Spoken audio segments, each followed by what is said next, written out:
Então, boa tarde a todos, meu nome é Vinícius. Como mencionado anteriormente, atualmente eu sou pesquisador no Instituto de Estudos Avançados e dentro da minha área de pesquisa envolve aerotermodinâmica e hipersônica. E hoje eu vou apresentar para vocês uma breve introdução sobre o tema e sobre um pouco das coisas que eu acabo fazendo ao longo do dia a dia. Então, eu dividi a apresentação em 5 partes, onde eu falo apresento uma introdução, explico o que é um escoamento hipersônico, falo um pouco sobre a aerodinâmica, apresento algumas relações de choque e expansão, que são características de escoamentos supersônicos, métodos da inclinação local, que são métodos que eu consigo calcular os coeficientes aerodinâmicos de veículos em velocidades muito altas, são métodos bem simples e são muito rápidos, dão resultados bons, dentro de uma certa margem de erro, tem uma imprecisão ali que a gente pode quantificar essa imprecisão, mas acaba sendo algo bem interessante, falar disso mais para frente. Eu vou falar um pouco de escoamentos viscosos, porque é muito comum a gente aproximar o escoamento implícito, quando, na verdade, ele é viscoso, e justamente essa parcela de viscosidade ser feita devido à viscosidade acaba influenciando muito no escoamento em velocidades hipersônicas. E, por fim, fugindo um pouquinho do tema, mas ainda assim próximo, vou comentar um pouco sobre combustão supersônica, que é algo muito comum em veículos que acabam voando nessas velocidades. Então, primeiro, na introdução, eu queria comentar um pouco sobre o número de Mach e o que é um escoamento supersônico. O número de Mach nada mais é do que a velocidade relativa à velocidade do som. A velocidade do som ela pode ser uma função da temperatura ou então da pressão, da densidade. Desculpa, tem uma moto barulhenta aqui fora. Mas então, nós temos a velocidade do som e o número de Mach é o número adimensional, que seria a velocidade do veículo dividido pela velocidade do som, veículo ou do escoamento, dependendo de como você for interpretado. Então, aqui nós temos uma ilustração clássica de pontinhos se movendo a velocidades subsônicas. Cada bolinha dessa aqui é uma onda sonora, um sinal sonoro. A primeira bola mais externa, representa esse círculo maior que foi emitido. Conforme ele vai viajando, vão emitindo vários sinaizinhos, como se fosse um pip, um pio ali. E com isso, uma onda não se encontra a outra. Isso nós temos um veículo uma velocidade subsônica, inferior à velocidade do som. Quando um sinal encontra o outro, eles começam a coincidir, formam uma espécie de barreira, que não chega a ser uma barreira física, mas acaba sendo perceptível que tem uma diferença grande. E nessa situação, quando as ondas se encontram, um veículo se movendo exatamente na velocidade do som, a gente tem um cenário parecido com esse. E quando esse veículo supera a velocidade do som, ele acaba formando uma onda, um T-choque na frente dele, que é caracterizado por essa linha azul. Ela tem uma inclinação bem definida, e com isso a gente já tem um escoamento com características de escoamentos supersônicos. E com isso a gente pode definir alguns regimes de compressibilidade. Então aqui primeiro eu coloquei o escoamento subsônico incompressível, que a gente costuma encontrar nos livros de mecânica dos fluidos, que a gente tem que o escoamento ele é incompressível quando a gente tem um número de Mach inferior a 0,3, ou 0,3 velocidade do som. Dessa velocidade, a gente não precisa considerar os efeitos de compressibilidade. A gente considera que o escoamento é incompressível. A gente sabe que para um fluido gasoso, o ar, isso não é bem verdade, mas essa aproximação ela é válida e resulta em um erro, uma incerteza muito baixa. Então, isso aqui é uma regra prática de engenharia, que o escoamento é incompressível quando ele é menor de 0,3. Todo escoamento menor que Mach 1, ele é subsônico, conforme eu comentei, mas entre 0,3 e 1, a gente já tem que levar em consideração os efeitos da compressibilidade, deixar são significantes, não podem ser desconsiderados. O transônico, que também é um escoamento comum, muito comum na aviação civil, onde a gente tem muitos aviões voando com velocidades de Mach em torno de 0,9, 0,95 para os mais rápidos, mas sempre menor que 1. É uma região muito próxima do escoamento Cola 1. Você tem regiões subsônicas do escoamento, você vai ter regiões supersônicas. Então, a gente tem as características. Você encontra em alguns livros falando que o escoamento transônico é 0,8 até 1,2. Também existe algumas incertezas. E, seguindo no mesmo linha de raciocínio, todo escoamento com Mach superior a 1, ele é um escoamento supersônico, e a gente fala de escoamento hipersônico quando ele é muito mais rápido que isso. Muito mais rápido seria um Mach superior a 5, que é um número mais aceito. No entanto, eu vou explicar que não é bem assim, pode ter escoamentos com um Mach igual a 5, características mais próximas do supersônico, assim como pode ter valores menores, e o escoamento vai apresentar características mais próximas do hipersônico. Então, fugindo um pouquinho do assunto, mas ainda no assunto, eu coloquei um slide para comentar um pouquinho sobre a história de escoamentos hipersônicos. Então, a primeira pessoa a voar em escoamento hipersônico foi o Yuri Gagarin, na reentrada da Soyuz.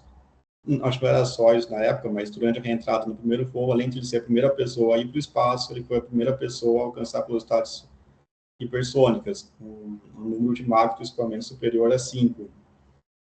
O primeiro avião foi um avião com motor de foguete, que seria o X-15, apresentado na imagem direita. Nos primeiros testes, ele chegou em Mach igual a 5, e já mais para os últimos testes, alguns testes depois, ele alcançou a marca de Mach igual a 7, que é um avião bem rápido. E nós também temos a cápsula Apollo, que é a figura da esquerda, e durante a reentrada, a cápsula Apollo chega a velocidades, a números de Mach, muito elevados, na ordem de 35. Um fato curioso, que no filme mais novo do Top Gun, o personagem principal, que eu não lembro o nome, ele testa um avião em que ele chega a Mach igual a 10, e ele comenta que ele é o homem mais rápido do mundo por ter voado num avião com Mach igual a 10, quando, na verdade, os astronautas, durante a reentrada, eles acabam chegando a velocidades muito mais altas, chegando a Mach igual a 36. Sem contar que os astronautas são pessoas reais, enquanto o personagem do filme é um personagem fictício, né? Então, uma motivação, por que a gente estuda a hipersônica? Como eu comentei, ela é muito usada durante a reentrada de veículos aeroespaciais, ela pode ser uma opção de acesso ao espaço, você, diferente de motor a combustível, os motores aspirados, que seriam um caso de ranchetes, eles utilizam ar da atmosfera, consegue alcançar velocidade muito alta e, com isso, poderia reduzir a quantidade de combustível levado num veículo para acesso ao espaço, para colocar algum satélite pequeno em órbita baixa ou alguma coisa desse tipo. Existem alguns estudos nessa linha. E algo que, no momento, não é muito fiável, mas pode ser muito fiável no futuro, seria o transporte de cargas e pessoas em velocidades hipersônicas. E aqui à direita, a gente tem uma imagem da Soyuz durante a reentrada. Essa imagem foi tirada da ISS, tem no site da NASA, da Estação Internacional Espacial, e agora eu não tenho certeza qual das duas bolinhas está, mas a cápsula de reentrada da Soyuz está em uma dessas bolinhas aqui, que dá a impressão que está pegando fogo, justamente porque o escoamento está ionizado ao redor da cápsula. E isso é uma característica de escoamentos nessa velocidade. Então, tem pessoas dentro dessa bola de fogo aqui. Então, como eu disse, não tem uma definição formal sobre onde começa o regime hipersônico e onde termina o regime hipersônico. No entanto, a maioria da comunidade aceita que isso ocorre em Mach igual a 5. E o que acontece durante essas características é que o choque, a onda de choque, ela vai ficar muito próxima da superfície do veículo, e com isso vai ter uma camada muito fina ali, e vai ocorrer muitas coisas nessa camada, que eu vou tentar explicar um pouco mais para frente. Os efeitos viscosos acabam ocasionando uma alta transformação de energia térmica em energia intérmica, de energia cinética em energia térmica, energia interna dos gases.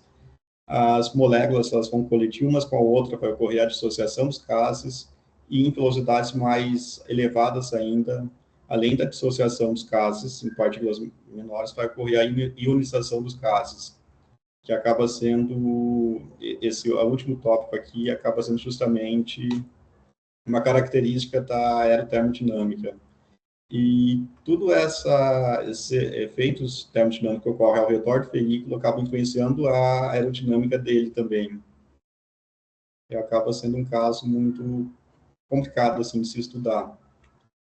Então, começando pelo mais simples, eu vou falar um pouco sobre o choque oblíquo. Aqui nós temos uma equação θ max. A gente pode achar a atribuição dela no livro do Anderson.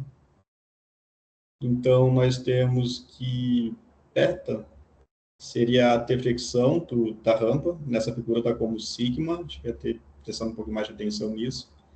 θ é o ângulo da onda de choque. Então, para uma deflexão fixa, eu encontro um certo número de θ.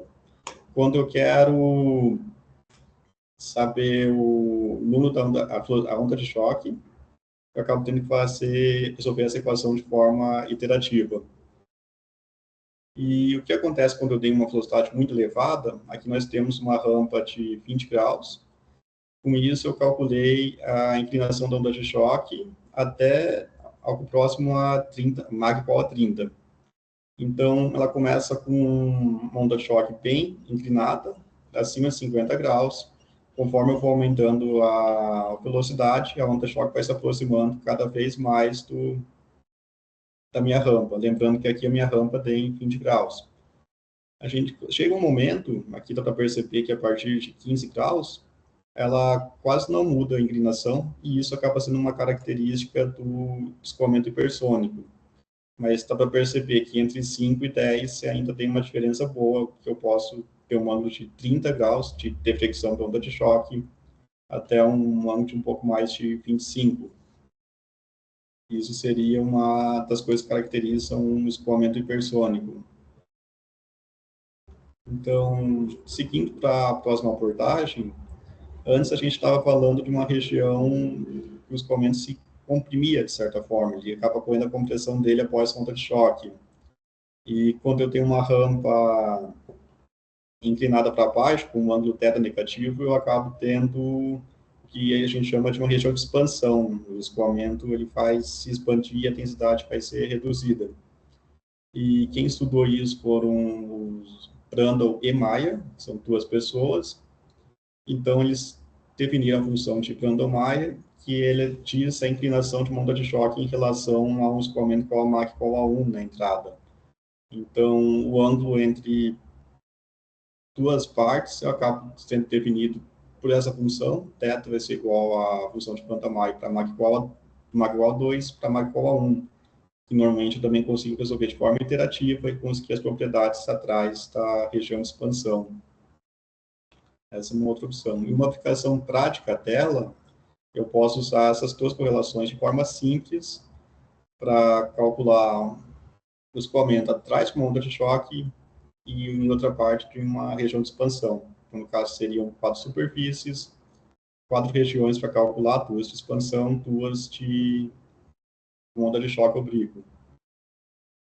E esses métodos, apesar de simples, eles consideram o escoamento implícito, funcionam para escoamento supersônico, foram desenvolvidos para escoamento supersônico, e a gente consegue calcular com isso escolhendo aerodinâmicos de geometria simples. Então, aqui nós temos uma asa com perfil losanco, temos onda de choque, temos ondas de expansão, tem interação entre as ondas, que acaba não levando em consideração no nosso modelo, mas a gente consegue utilizar o método de choque-expansão, que combina as duas equações que eu apresentei anteriormente, para calcular com uma precisão boa, tanto o CD quanto o CL, que faltou indicar aqui que é o CL, para uma asa simples, um veículo mais simples também. E esse método ele é limitado pela interação das ondas de choque na superfície do veículo. Ele funciona muito bem em veículos esbeltos. Então, prosseguindo, eu vou falar um pouco mais sobre os métodos da inclinação local. Um método mais famoso que tem da inclinação local é o método do escoamento newtoniano. Não confundo com o fluido newtoniano, que é diferente, que em 1987, o Isaac Newton estava estudando um pouco de fluidodinâmica para tentar entender como os navios se movimentam, as forças que agem sobre o navio. Então, nisso, ele considerou que uma partícula de fluido coincidia com a superfície do navio e ela era defletida na mesma inclinação, e com isso só um momento na direção normal, ali perpendicular, era considerado, e o outro momento e a outra parte não era considerado. Esse era um método muito simples na época, mas quando a gente comenta a hipersônica, a gente percebe pela linha amarela da onda de choque que ela está muito próxima à superfície, então uma partícula vem, colide com a superfície e segue praticamente paralela à superfície em que o veículo está. Então, por isso, a gente consegue calcular um coeficiente de pressão, que ele nada mais é do que uma pressão adimensional, em cima daquela superfície, considerando apenas a inclinação dela. Note que o método newtoniano, em nenhum momento, ele considerou o número de Mach, ele simplesmente considera a inclinação da superfície e a partícula e a direção do escoamento, né? Então, mais para frente, já na década de 50, 60, eu tiver anotado aqui que eu não lembro, a gente já tem o método newtoniano modificado, que ele correu um errinho aqui, mas é CP max multiplicado pelo seno de θ, onde CP max, faltou aqui, desculpa pelo meu erro na apresentação, ele acaba sendo uma equação que já envolve o número de Mach, e com isso eu calculo um limite para o CP e já tenho mais características do escoamento junto. Ele não é mais definido apenas pelo método da inclinação. E eu posso combinar tudo de uma única forma. Isso aqui é um resultado obtido por um código desenvolvido no IAV, que é o IPEX. Então, de acordo com a inclinação, eu utilizo um método diferente. O método newtoniano e o newtoniano modificado, eles têm a característica de funcionar bem em corpos compudos. Todo o projeto de reentrada dos veículos que foram desenvolvidos na década de 60, possivelmente utilizaram métodos com essa portagem, newtoniano modificado. E com isso a gente consegue estimar um coeficiente de força na direção Cx, que teve um certo erro, mas apresentou o mesmo comportamento, e assim como um coeficiente de força na direção C, que é axial ao veículo, uma certa precisão que, pela simplicidade do modelo, acaba sendo muito legal. E nesse caso, foi combinado mais de um modelo, onde que o que eu chamei de cunha tangente, na verdade, é um choque oblíquo. A região azul-verde, ela foi calculada pelo expoente Brandon-Meyer. Existe uma correlação de bottom pressure quando alcança um limite definido, em que a expansão de Brandon-Meyer já não está um resultado muito bom, e possivelmente ocorre o descolamento camada limite e começa a aparecer valores estranhos, a gente usa uma aproximação de pressão de passe, que seria o bottom pressure, e na toda a parte que está diretamente em contato com o escoamento é o newtoniano modificado. Lembrando que nesse caso tem um certo ângulo de inclinação no escoamento que vem nessa direção e não perpendicular, mas temos também como de ataque bola séria, mas não é o caso da figura.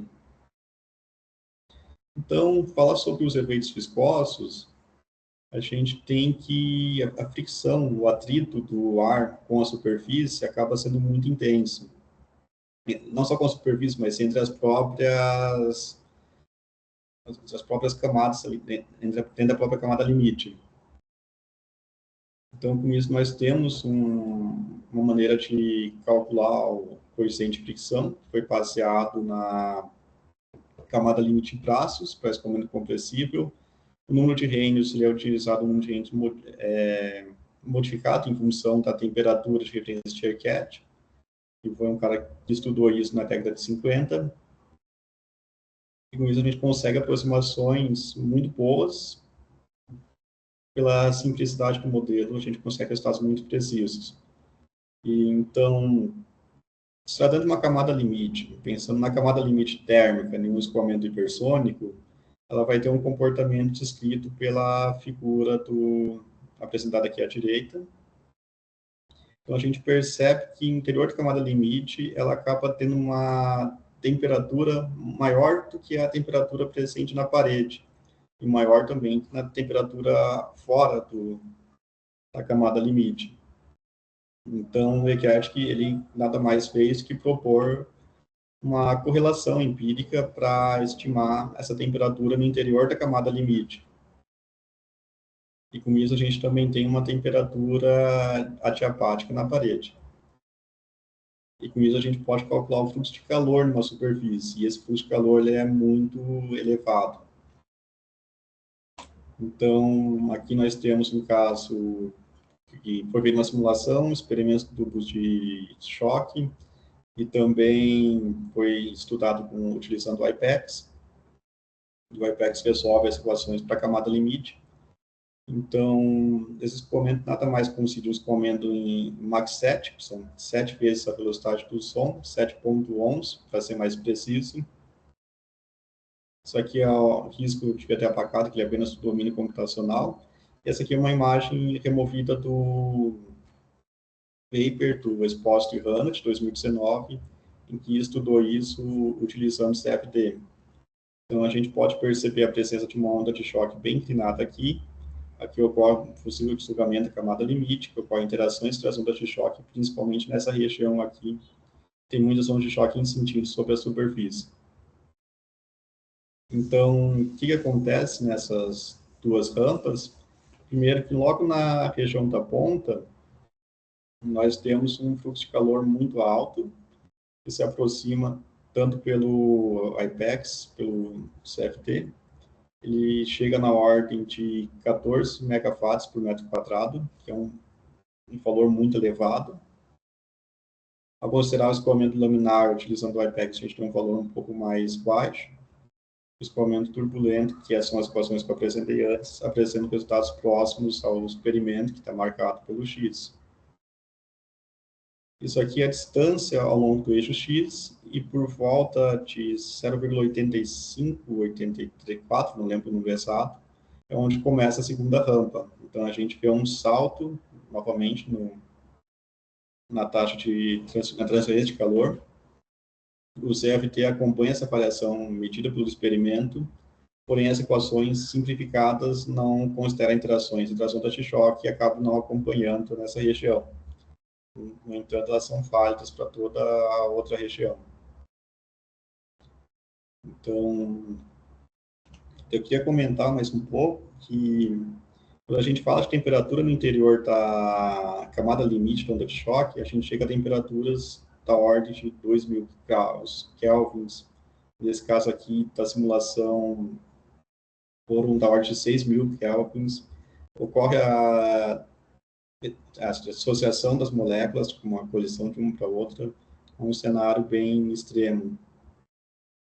E nessas condições, em poucos segundos, a gente vai ter a superfície do veículo sendo exposta a temperatura muito elevada e alcançando temperaturas muito elevadas na ordem de 1.000 graus centígrados, e assim por diante. Então, tem toda uma linha de pesquisa para desenvolver novos materiais, novos componentes, resfriamento regenerativo para poder um veículo voe nessas condições por mais tempo. São condições bem extremas.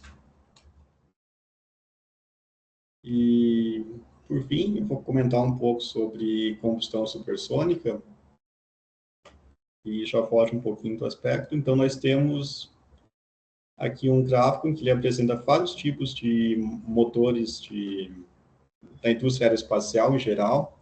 O mais comum é o turbofan, que está presente na aviação comercial. Aqui nós temos um pontinho indicando onde está presente o Boeing 747, com motor General Electric, que ele tem um impulso específico de 6.000 segundos, que é um impulso muito elevado, ele é um motor eficiente. Nós temos um motor turbofan com afterburn, que ele tem uma queima mais de combustível após um outro estágio, que é o motor utilizado pelo Concorde, por exemplo, ou então pelo SR-71, que usa essa característica. O Concorde, para quem não sabe, ele é o avião de passageiro de aviação civil mais rápido que já foi construído. Ele alcançava velocidades superiores a Mach 2, enquanto o SF-71 ele é um avião militar de reconhecimento e ele já chegou a alcançar velocidades superiores a Mach 3, sendo um dos aviões mais rápidos em operação até hoje. Então, temos também aqui embaixo um motor de foguete tradicional. Ele é um motor que ele não utiliza oxigênio externo. Ele consegue alcançar velocidades muito elevadas, no entanto, o impulso específico dele não é tão alto. Saindo um pouco dos motores tradicionais, nós temos o motor Ramjet, que vou dar uma descrição no próximo slide, também o Scramjet. São motores aspirados e não tem partes móveis. Eles acabam tendo um impulso específico mais elevado que o motor de foguete, e por isso acabam sendo vantajosos nessas velocidades.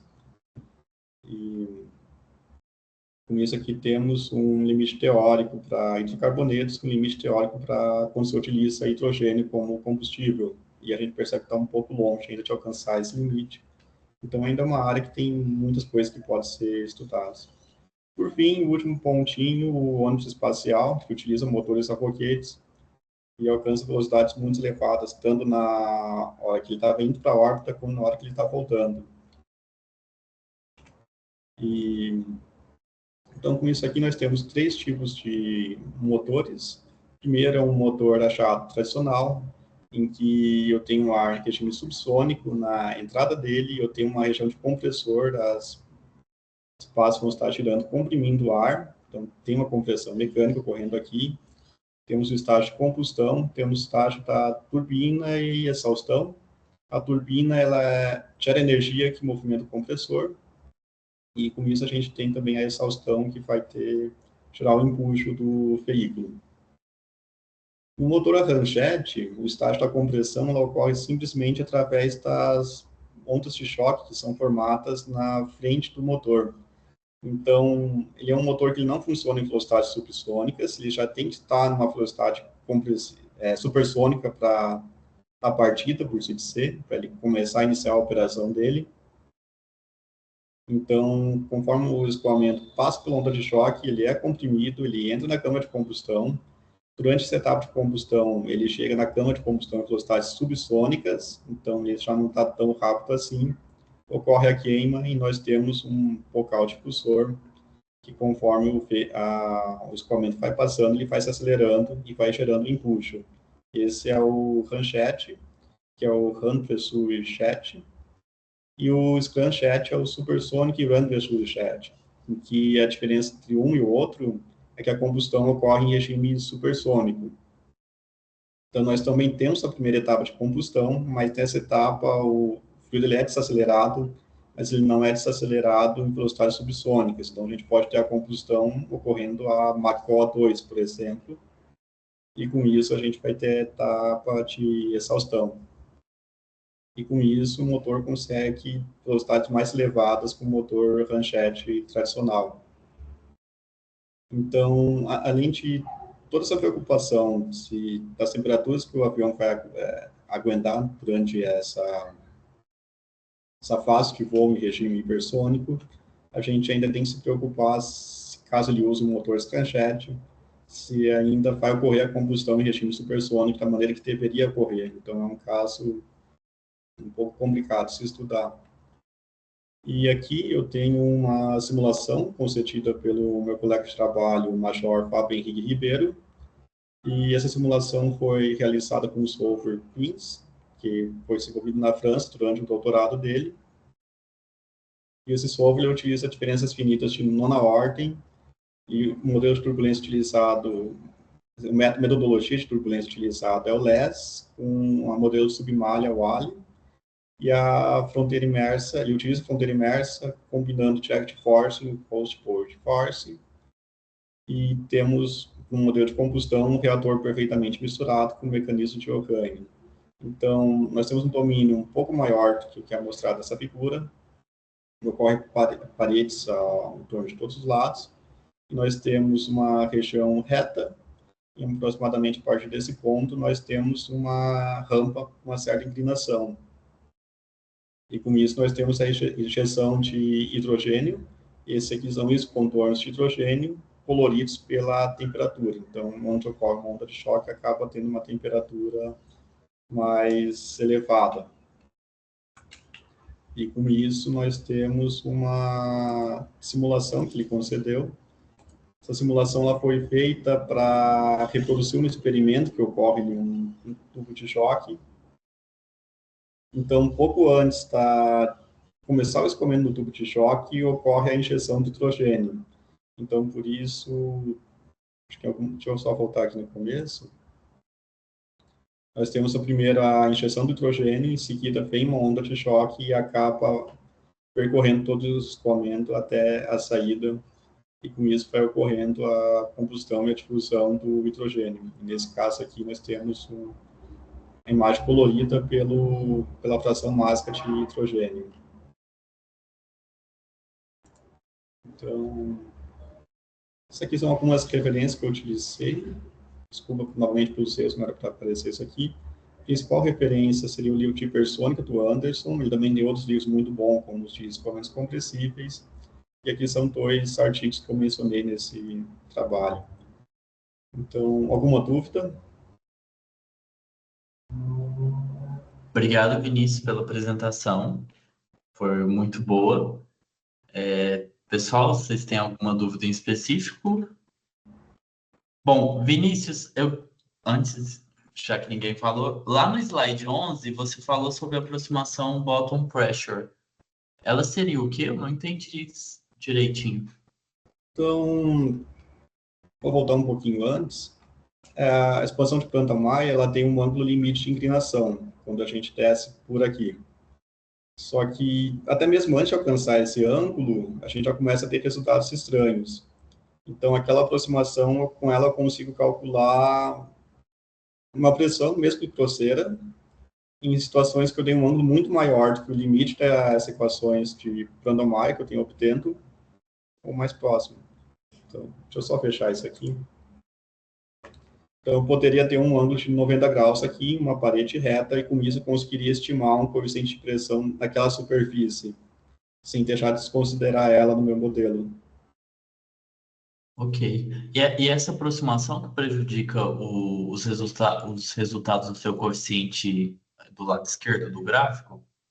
Ela aumenta um pouco, nesse aqui, né? Coeficiente de direção X, a direção X. Ela aumenta um pouquinho mais. O próprio escoamento newtoniano já tem uma tendência a dar resultados mais elevados. Quando coloco ele, acaba aumentando um pouco mais. Então, você tenta acertar de um lado, mas o outro lado já não dá muito bom, aí fica meio que um equilíbrio, assim. Certo. Ô, Firth, pode ficar à vontade. Parabéns pela apresentação, Vinícius. Eu aprendi bastante. Eu ia te perguntar sobre aqueles slides lá com os diferentes motores que tem. Por que tem umas pazinhas ali dentro? Tá vendo? Parece que tem umas pás ali, eu não entendi o que é isso. Mas talvez seja a posição de qual injeção de combustível, alguma coisa assim na câmara de combustão. Porque não é uma imagem muito fiel também, é um modelo real, né? Entendi. Ocorre que não tem essas pazinhas no motor. Ah, tá. É porque eu não entendi por que elas estão lá, porque eles colocaram ali.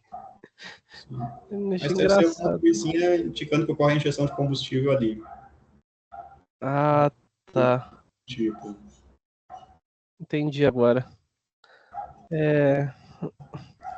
Eu acho que por enquanto é só. Mais alguma dúvida?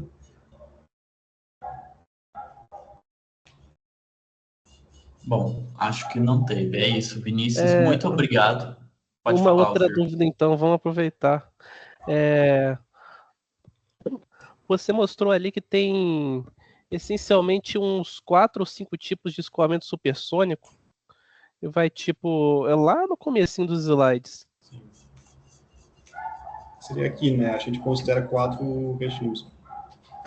Isso. Mas a gente chama de supersônico até Mach 5. Mas apesar que pela definição eles também estão em velocidades maiores que Mach 1, né? E aí, quando o MEC é maior que 5, você simplesmente junta tudo num regime de escoamento só. Eu imaginei que fosse ter mais diversidade aí. E pelo que eu entendi, tipo, Tem, só do supersônico para hipersônico já muda bastante. do supersônico para o hipersônico, você começa a ter a onda de choque muito próxima ao veículo, começa a ter efeitos de dissociação e mais para frente ionização.